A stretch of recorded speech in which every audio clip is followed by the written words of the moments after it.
La filosofía de Alejandro Magno. Existe una escena narrada por Plutarco, el antiguo historiador griego, que probablemente resume mejor que cualquier otra quién fue realmente Alejandro Magno. En aquel momento, Alejandro era el hombre más poderoso del mundo conocido. Había conquistado Grecia, sometido a las ciudades que llevaban siglos enfrentándose entre sí y que estaban a punto de iniciar la campaña militar más ambiciosa de la historia antigua. Reyes, generales, diplomáticos y nobles de todos los rincones del mundo conocido viajaban hasta Corinto solo para rendirle homenaje. Pero mientras todos esperaban audiencia con él, Alejandro decidió ir a buscar a un hombre que vivía dentro de una enorme tinaja de barro. Ese hombre era Diógenes, un filósofo que no poseía absolutamente nada, que había renunciado al dinero, al poder, al prestigio y a cualquier otra comodidad material, porque creía que todas esas cosas eran cadenas disfrazadas de libertad. Cuando Alejandro llegó, Diógenes estaba acostado bajo el sol. El conquistador apareció rodeado de soldados, generales y consejeros. Todo el peso del imperio macedonio se levantaba sobre aquella figura tirada en el suelo. Entonces, Alejandro preguntó: ¿Puedo hacer algo por ti? Diógenes levantó la vista lentamente y respondió: Sí, hazte a un lado. Me estás tapando el sol. Los hombres de Alejandro soltaron una carcajada inmediata, pero Alejandro no se rió.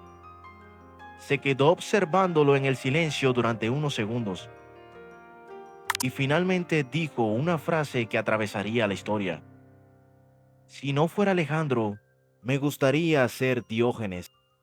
Esa frase revela muchísimo más de lo que parece, porque Alejandro Magno pasó toda su vida dividido entre dos formas completamente opuestas de entender la existencia.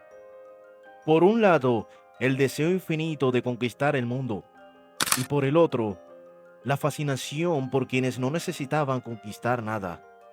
La lucha entre la ambición y la paz interior, entre el poder absoluto y el desapego total. Esa contradicción fue el verdadero núcleo de la filosofía. Y para entenderla, hay que regresar al principio. En el año 343 a.C., cuando Alejandro tenía apenas 13 años, su padre, Filipo II de la Macedonia, tomó una decisión que cambiaría la historia para siempre. Contrató al filósofo más brillante de toda Grecia para educar personalmente a su hijo. Ese hombre era Aristóteles, no uno de sus discípulos, no un profesor de escuela. Aristóteles en persona, el pensador que había estudiado con Platón y que terminaría transformando las áreas enteras del conocimiento humano: la ética, la política, la lógica, la biología, la metafísica. La educación de Alejandro ocurrió en Miesa, un santuario rodeado de jardines y senderos tranquilos, lejos del ruido de la corte macedonia. Y allí, durante años, el futuro conquistador del mundo se dedicó a escuchar. Aprendió filosofía, medicina, ciencia, literatura, retórica y estrategia. Pero hubo una obra que marcó su mente más que cualquier otra: la Ilíada de Homero. Alejandro no leía ese poema como quien disfruta una historia heroica. Lo estudiaba como si fuera una guía para vivir, como si en esas páginas hubiera conocido el secreto de lo que significa convertirse en alguien inmortal. Aristóteles le enseñó dos ideas que terminarían definiendo toda su vida. La primera era la importancia de la razón. Para Aristóteles, el ser humano alcanzaba su máxima grandeza cuando vivía guiado por el logos, la lógica, el pensamiento crítico y la búsqueda disciplinada de la verdad. La virtud no era una emoción, no era sentirse bien, era actuar correctamente incluso cuando hacerlo resultaba difícil. Y la excelencia, la famosa arete griega, no era un talento reservado para unos pocos, era un hábito, una práctica diaria, algo que se construía lentamente hasta formar el carácter de una persona. Pero Aristóteles también transmitió a Alejandro una visión mucho más oscura del mundo. Creía que los griegos eran superiores al resto de las civilizaciones, que persas, egipcios e indios eran bárbaros, incapaces de alcanzar el mismo nivel de cultura y racionalidad. Según Aristóteles, Alejandro debía tratar a los griegos como iguales y a los pueblos conquistados como seres inferiores destinados a ser gobernados. El mundo estaba dividido en dos categorías: civilización y barbarie, Grecia y el resto. Alejandro absorbió esas ideas durante su juventud, pero con el paso de los años comenzó a cuestionarlas, porque mientras avanzaba conquistando territorios, también empezó a descubrir algo inesperado. La grandeza existía fuera de Grecia.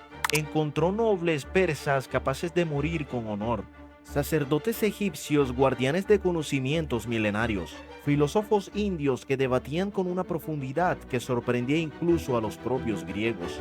Y poco a poco comenzó a pensar que Aristóteles estaba equivocado.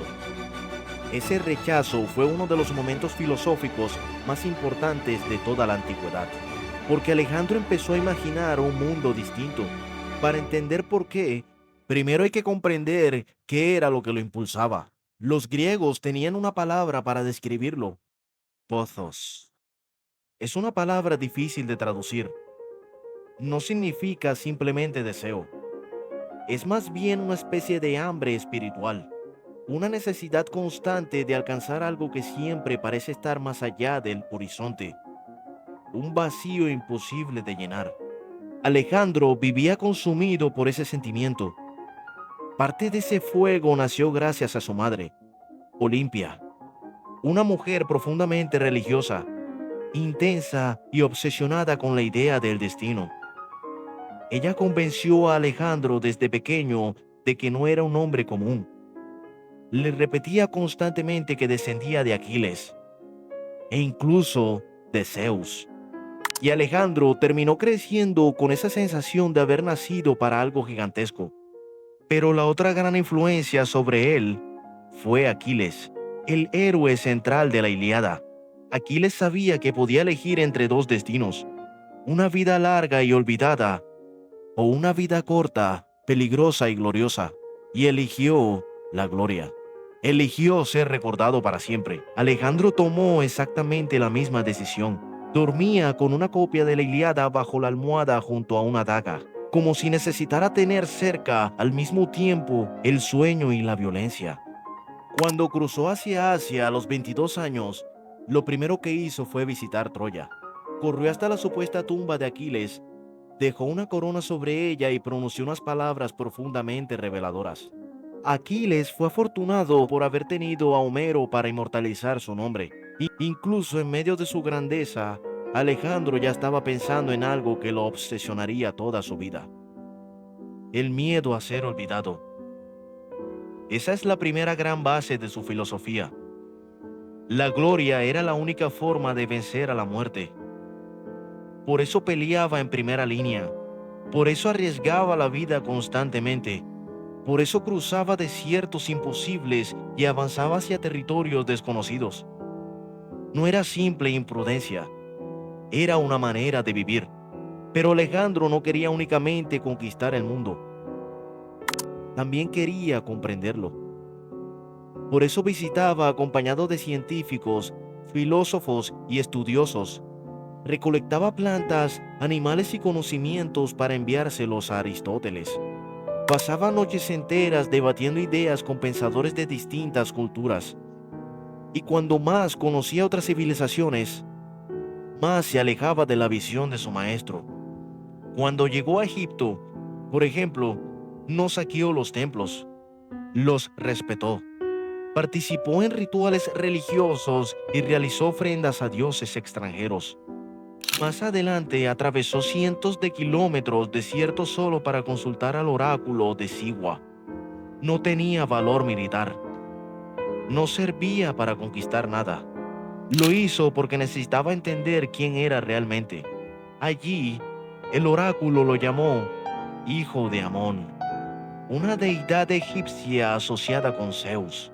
Y Alejandro decidió aceptar esa idea, no necesariamente porque creyera literalmente ser un dios, sino porque veía en sí mismo algo fuera de lo común. Creía que ciertos hombres, por la magnitud de sus acciones y por la intensidad de su voluntad, podían trascender los límites normales de la existencia humana.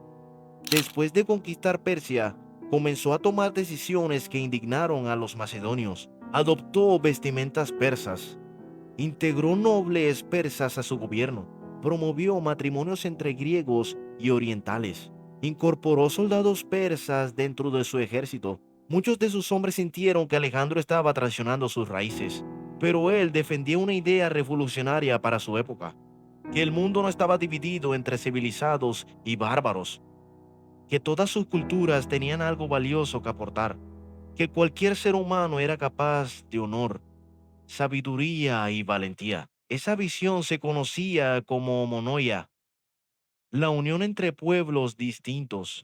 Sin embargo, Alejandro estaba muy lejos de ser un sabio perfecto. También era impulsivo, violento y profundamente contradictorio. Destruyó ciudades enteras, incendió Persépolis, mató a su amigo Clito durante una discusión provocada por el alcohol, y luego cayó en una desesperación tan grande que sus hombres tuvieron que impedir que se quitara la vida. En sus últimos años comenzó a exigir honores divinos, y cuando Hefestión, probablemente la persona más cercana a él, murió enfermo, Alejandro quedó devastado. Pasó días enteros junto al cadáver, ordenó luto en todo el imperio y ejecutó al médico que no pudo salvarlo. Eso revela algo importante. Alejandro nunca encontró paz, nunca resolvió realmente las contradicciones dentro de sí mismo.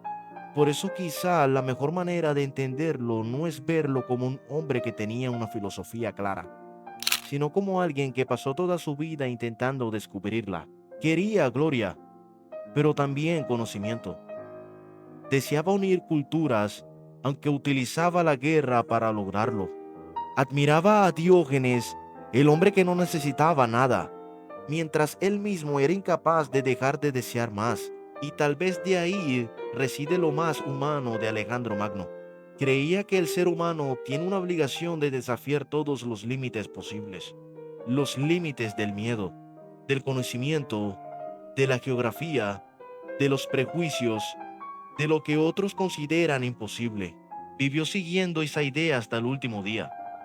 Murió a los 32 años en Babilonia, sin haberse detenido jamás. Cuenta la historia que, en su lecho de muerte, le preguntaron quién debía heredar su imperio, y él respondió, al más fuerte, o quizá al más digno. Los relatos antiguos no coinciden exactamente, y quizá eso tenga sentido, porque Alejandro nunca logró entender una pregunta fundamental. ¿Qué significa realmente ser digno? ¿La fuerza? ¿La sabiduría? ¿La conquista? ¿O la capacidad de renunciar a todo? ¿Es más grande el hombre que domina el mundo? ¿O el hombre que puede sentarse bajo el sol sin necesitar nada más? Si no fuera Alejandro, me gustaría ser Diógenes, porque nunca dejó de ser Alejandro, y probablemente sabía que jamás podía escapar de ello. Aún así, su impacto transformó la historia para siempre. Después de él, el griego se convirtió en el idioma común del Mediterráneo. Alejandría pasó a ser el centro intelectual del mundo antiguo, y la mezcla entre el pensamiento griego, egipcio, persa y oriental que terminó dando origen a nuevas corrientes filosóficas que influirían en Roma, en el cristianismo y en gran parte del pensamiento occidental. Nada de eso había existido sin el pothos de Alejandro, sin esa necesidad obsesiva de ir siempre más allá, sin esa negatividad absoluta a detenerse en el borde del mundo conocido. No construyó un imperio eterno, no alcanzó la divinidad, no encontró la paz, pero hizo algo que muy pocos seres humanos consiguen. Expandió los límites de lo que la humanidad creía posible, y más de 2000 años después, seguimos pronunciando su nombre. Tal vez esa sea la única inmortalidad que realmente existe.